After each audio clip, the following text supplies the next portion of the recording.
Lena and Marcy thought a simple theft would be easy, but in one night, their desperate escape turned a quiet convenience store into a battlefield, leaving chaos, blood, and a citywide manhunt in their wake. The evening began quietly in a small convenience store tucked between a laundromat and a diner in downtown Seattle. The rain had left the streets slick, and puddles reflected the dim glow of traffic lights. Inside, the hum of coolers and faint music from a dusty speaker filled the space. The store clerk, a weary man in his 40s named Dennis, leaned on the counter, counting down the minutes until his shift ended. Everything about that night felt ordinary until two women entered, bringing with them an unease that no one noticed at first. Lena and Marcy looked like they were just out for a quick errand. They carried worn backpacks, their hair damp from the drizzle. Their movements were calm, deliberate, and practiced. They started with the aisles near the front, taking small items that could easily fit into their bags. They moved in sync, barely speaking, their eyes darting toward the mirrors placed above each shelf. To anyone else, they looked like cautious shoppers. But the small glances they exchanged told a different story. Every step they took was part of a silent routine they had done before. Dennis finally looked up when he noticed the reflection of Lena slipping a small box of batteries into her bag. At first he thought he imagined it, but when he checked the camera screen behind the counter, there was no mistaking what he saw. His pulse quickened. He'd seen shoplifters before, but something about these two unsettled him. They didn't look nervous. They looked focused. He hesitated for a moment, unsure whether to confront them. The last time he had tried stopping someone, it hadn't gone well. Still, he couldn't let it go unnoticed. He stepped out from behind the counter and cleared his throat. The sound made Lena glance up sharply. Marcy froze mid-step, holding a bottle of perfume. Dennis tried to keep his tone steady, but his presence alone was enough to send a ripple of panic through the women. Lena nudged Marcy subtly, her expression hardening. The air in the small store grew heavy.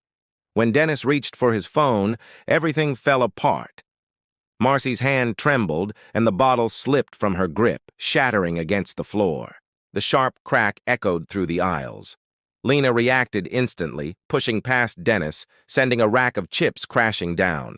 The store became a blur of motion. Glass bottles toppled. The sound of the alarm blared as the door swung open. They bolted out into the wet night, their shoes splashing through puddles. Dennis stumbled outside after them, shouting their direction, but they were already gone, swallowed by the narrow alley between buildings. His chest heaved as he reached for his phone again, dialing the police. When he returned inside, he found chaos, broken shelves, spilled drinks, and the hum of the alarm echoing in the empty space. On one of the aisles lay a torn backpack strap, a small piece of evidence that would soon become the first clue in a case that no one could have predicted. The night had turned from routine to disaster in minutes, and the storm outside now felt like an omen of what was coming next. Rain poured harder as Lena and Marcy ran through the narrow streets, their breaths sharp and uneven. The night air was cold, cutting through their soaked clothes as they searched for a place to hide. The city lights blurred behind them, sirens wailing faintly in the distance. Panic drove their every step, but so did adrenaline. They had escaped the store, but not the fear of being caught. They slipped through a rusted gate near the waterfront and stumbled into an abandoned warehouse, the metal door creaking as it closed behind them. The silence inside was thick, broken only by the distant hum of traffic and the drip of water from the ceiling. The warehouse was vast and dark, filled with shadows and forgotten machinery. Dust hung in the air, turning every breath heavy. Marcy dropped her backpack to the ground, spilling out their stolen items, snacks, batteries, perfume bottles, and small electronics. For a moment, they just stared at it all, unsure whether to laugh or cry. They had escaped capture, but the reality of what they'd done began to sink in. The adrenaline that had fueled them now turned into guilt and exhaustion. Lena pressed her hands against her face, muttering silently as she tried to think. Marcy walked toward a broken window, peering out at the empty docks. Her reflection stared back at her, pale and frightened. She thought of her mother's warning about taking risks that couldn't be undone, and it twisted in her chest like a knife. Still, she told herself it was just theft. They hadn't hurt anyone. That lie was the only thing keeping her from falling apart. But outside, the world was already moving against them. The store clerk had called the police within minutes, and the city's surveillance network had begun tracking their last known direction. Every camera in the district had caught a glimpse of their flight. As they tried to rest, the sound of footsteps echoed from deeper inside the warehouse. Lena's head snapped up. Marcy froze, listening. Out of the darkness, several figures emerged, 3 men and a woman, their faces half hidden by hoods and grime. They were squatters who used the warehouse as shelter, and the sight of strangers startled them. The tension was instant. One of the men demanded to know why they were there, his voice rough and suspicious. Lena's gaze darted to their scattered loot, realizing too late that the stolen goods were now visible. The group moved closer, their eyes gleaming with interest at the pile of items. Greed quickly replaced suspicion. The air grew colder, heavier. Lena's instincts screamed to grab the bag and run, but one of the men stepped in her way. Another kicked the bag open, inspecting what was inside. The atmosphere changed from curiosity to hostility in seconds. When Lena reached out to take it back, a hand shoved her hard against a wall. Marcy reacted without thinking, grabbing a piece of rusted metal from the floor. She swung once. The sharp clang echoed through the warehouse, followed by silence that felt endless. One of the men dropped to the ground, and the others stepped back in shock. The sound of rain outside was the only thing that filled the void. Marcy stood trembling, her hand bleeding from the rough edge of the metal. Lena pulled her back, whispering in panic, though her voice barely came out. They didn't wait to see what happened next. They ran again, disappearing into the storm, leaving behind a scene that would turn a simple theft into a citywide hunt by morning. By sunrise, the warehouse had become the center of a crime scene, swarming with flashing lights and uniformed officers. The air was damp, filled with the smell of oil, blood, and sea salt drifting in from the nearby docks. Police tape stretched across the entrance, fluttering in the wind. Inside, investigators picked their way through the mess, scattered food packages, broken glass, and a dark stain on the concrete where the fight had taken place. A half-eaten candy bar lay near the corner, and beside it, a store receipt with the same timestamp as the theft report from the convenience store. That small slip of paper turned the investigation into a chase. Detectives pieced together what little they had. Witnesses near the store confirmed seeing 2 young women running toward the waterfront. Security cameras caught them entering the alley behind the docks but lost track soon after. The man injured in the warehouse was barely conscious when officers found him. He was taken to the hospital in critical condition, unable to give a full statement. What confused detectives most was the violence. Petty theft didn't usually lead to a scene like this. Something had gone very wrong, and the city wanted answers. Meanwhile, Lena and Marcy had found a cheap motel on the outskirts of town, the kind of place where no one asked for identification if you paid in cash. The room smelled of mildew and cigarettes, but it offered shelter and silence. The television flickered with news reports about them, calling the event the Shoplifter incident. Their photos, taken from store cameras, flashed across the screen. Marcy sat on the edge of the bed, staring blankly as the reporter described them as armed and dangerous. The words didn't feel real. She was just a girl who wanted to survive, but now the world saw her as a monster. Lena stayed near the window, her mind spinning. She had been in trouble before, small things, petty theft, trespassing, but never like this. This was different. There was a man in the hospital because of them. Even if they hadn't meant for it to happen, intent didn't matter anymore. She wanted to believe they could still leave, find a bus out of the city, disappear somewhere far away. But deep down, she knew it was too late. Every camera, every cop, every stranger who turned their head on the street, Everyone was looking for them now. Across the city, detectives were connecting dots faster than expected. A grainy security video from a nearby warehouse caught the aftermath of the struggle. It showed Lena pulling Marcy away as they ran into the rain, but something else stood out. Moments before they fled, one of the squatters was seen threatening them with a metal pipe. The women hadn't attacked first. They had reacted. When the injured man at the hospital finally woke, his fragmented account matched the footage. He admitted they were not the aggressors, that the group had tried to rob the women after realizing what they carried. The revelation shifted the tone of the investigation. The story spreading across social media began to fracture. Some now saw Lena and Marcy as desperate victims pushed too far. Others argued that theft could never justify violence.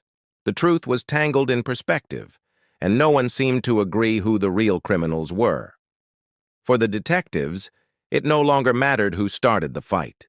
What mattered was finding them before the growing chaos in the city turned their story into something even darker. 2 days later, Lena and Marcy were discovered hiding behind a gas station near the state border. The stolen car they had used to travel there reeked of sweat, fear, and rainwater, the back seat littered with wrappers, broken batteries, and a half-empty bottle of perfume.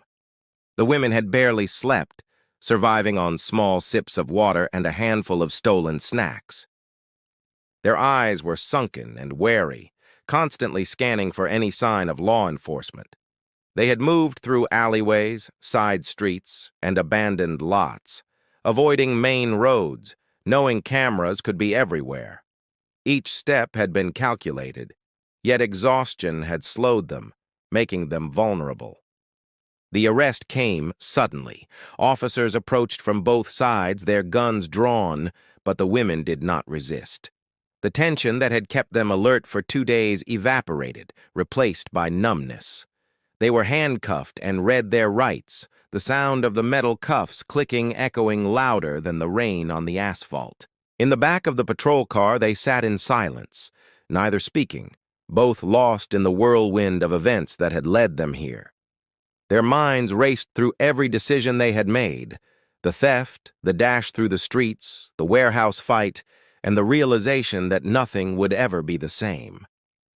At the precinct, detectives began questioning them separately.